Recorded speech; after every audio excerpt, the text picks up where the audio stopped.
Сіз 30 жылдан асқан бір мультфильмнің 2026 жыл туралы жер бетіндегі кез келген үкіметтен де көбірек білетінін білесіз бе? Симпсон мультфильмінің авторлары Трамптың жеңісін сайлаудан 20 жыл бұрын болжаған, ал пандемияның таралуын 1993 жылдың өзінде ақ көрсеткен және 11 қыркүйектегі терактіні қайғылы оқиғадан 3 жыл бұрын меңзеген. Бірақ ең қорқынышсыз өткенде емес, болашаққа жасаған болжауларында. Симпсондардың болашақ туралы не айтып көрсеткенін білгілеріңіз келсе, онда видеоны соңына шейін қараңыздар. Алдымен каналға жазылып алуды ұмытпаңыздар. Ал ендеше бастайық. Сериал архивтерінде 2026 жылғы оқиғалар әлдеқашан жасырылып қойған және олардың кейбіреулері қазір орындала бастады.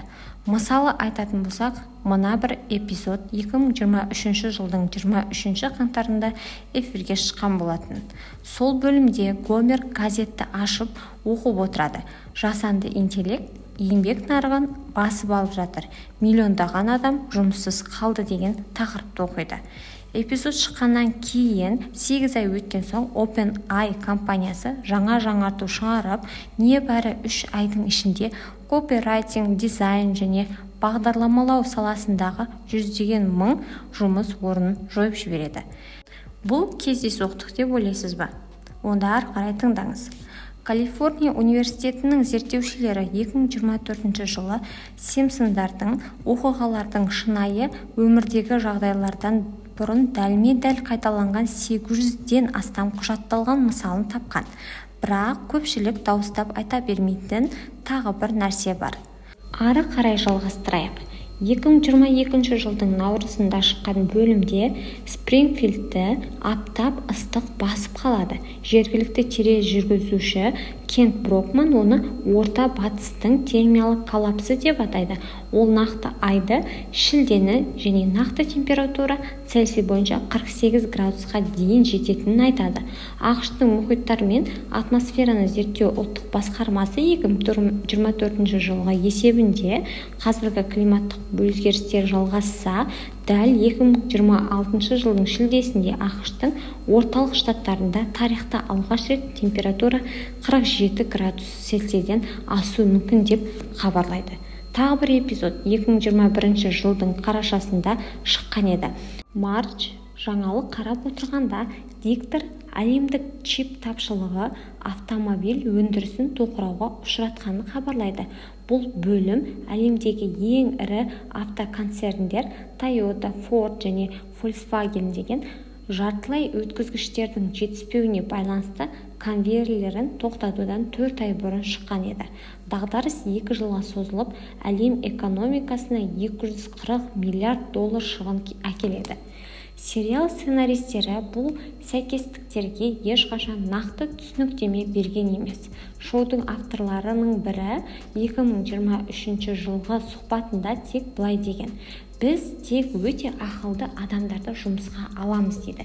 Олардың арасында бұрын аналитикалық құрылымдарда жұмыс істеген мамандар, физиктер, экономистер және болжау саласының сарапшылары болған.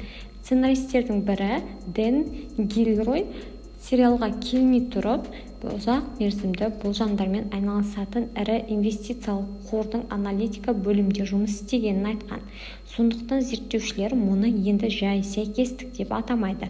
Олар мұны жүйе дейді. Және сол жүйеде 2026 жылға арналған сценарий есімдермен, даталармен және әлі болмаған оқиғалармен бірге әлде қашан жазылып қойған.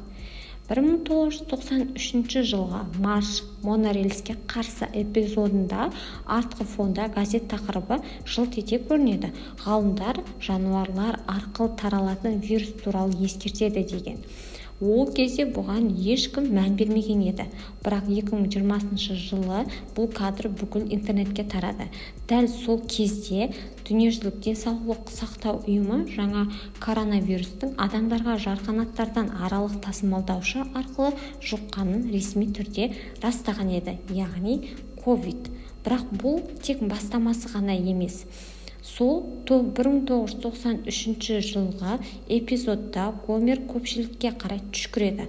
Адамдар жан-жаққа қашып кетеді. Ал келесі кадрда Спрингфилдтің бос көшелері көрсетіледі. Бос көшелер 1993 жыл, локдаунға дейін 27 жыл бұрын.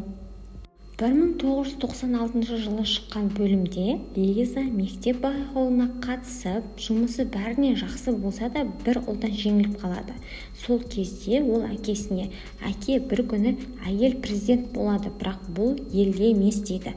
2024 жылы Камала Харрис ақш президенттік сайлауында жеңіліп, ақ үйге жете алмаған ірі партиядан шыққан екінші әйел кандидат атанды. Ал енді тура дәл келген болжамдарға көшейік.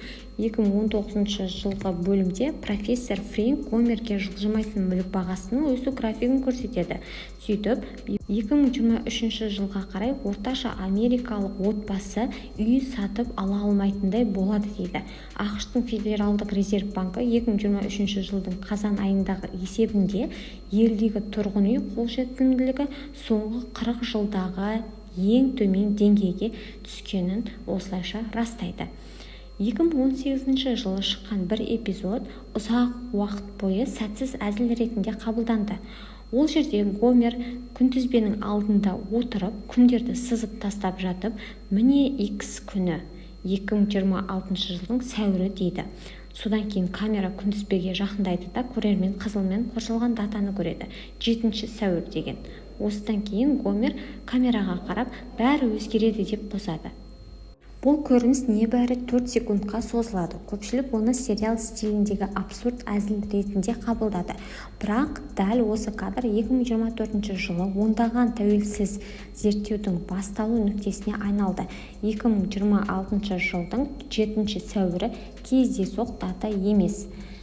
Еуропалық астрономдардың айтуынша 2023 жылға жариялаған есептерінде дәл осы кезеңде Апофис астероидының есептелген орбита бойынша жерге ең жақын қашықтықта өтетіні айтылған. Қашықтық шамамен 32 000 шақырым болады. Бұл көптеген геостационарлық спутниктерден де жақын болып есептеледі. Апофистің диаметрі 370 метр. Егер орбита есептеулері тіпті пайыздың кішкентай бөлігіне қателессе, онда салдары апатты болуы мүмкін еді. Ал енді мына қызыққа қараңыз. 2003 жылы шыққан эпизодта Гомер мобильді қосымша арқылы тамақ жеткізумен айналысатын компанияға жұмысқа орналасады. Ал шынайы өмірде мобильді қосымша арқылы ас жеткізу сервистері тек 2012 жылы Uber компаниясының Uber Eats қызметін іске қосуынан кейін ғана пайда болды. Эпизодта бүкіл жұмыс механизмі көрсетілген. Курьер тапсырысты телефон экранынан қабылдайды, велосипедпен жеткізеді, ал клиент оның бағытын нақты уақыт режимінде бақылап отырады. Бұл жай ғана технологияның болашағын болжау емес еді. Бұл әлемде әлі ешкім ойлап таппаған бизнес модельдің дәл сипаттамасы болатын. Ал енді бұған не дейсіздер? Симпсондар мұны да алдын ала білген сияқты. Енді мына эпизодқа назар аударыңыздар. 2021 жылға болашақ келді атты эпизодта профессор Фрэнк адам миына компьютерді басқаруға арналған чип орнату технологиясын көрсетеді. 2024 жылдың ақпанында Neuralink компаниясы, оның негізін қалаушысы Илон Маск, алғаш рет тірі адамның миына нейроинтерфейс енгізді. Пациент ой күші арқылы компьютердің мышқасын басқара алды, дәл сериалдағыдай. Осымен достар, видеомызды аяқтайық, бірақ Симпсондардың болашаққа болжамдары мен өткен шаққа қатысты дәл келген оқиғалары мұнымен біткен жоқ. Екінші бөлімнің шығарылғанын қаласаңыздар, онда комментке жаза кетіңіздер де каналға тіркелуді ұмытпаңыздар. Келесі бөлімде кездескенше.